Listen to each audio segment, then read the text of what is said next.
utapata dalili zifuatazo. Namba moja, kwa wale mnaotumia dawa kwa muda mrefu, ini yako ikiharibika utapata dalili zifuatazo. Namba moja, uchovu.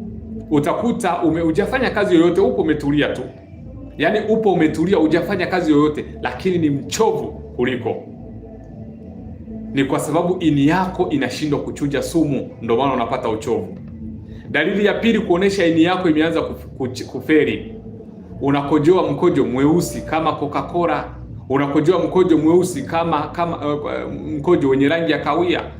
Kama unakojoa mkojo mweusi kama Coca-Cola, unakojoa mkojo kama kahawia, una rangi ya kahawia, ini yako inaanza kulia.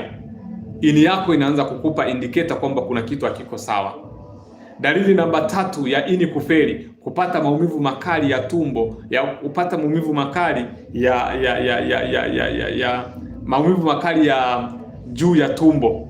Yaani kama unapata maumivu makali juu ya tumbo upande wako wa kulia, yaani maumivu makali juu ya tumbo upande wako wa kulia, unapata maumivu makali, ini yako inakulilia na ini yako inakuambia, inagonga kwamba hiyo tunasema ni red flag, unaanza kupata.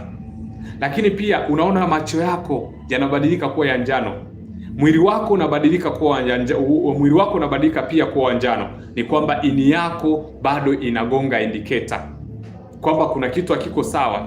Ini yako imeshaanza kufeli kuchuja sumu, na hii inasababishwa kwa watu wengi mnatumia dawa for a long time. Dawa za pressure unazo tu, unaenda nazo tu, kisukari unaenda nazo tu.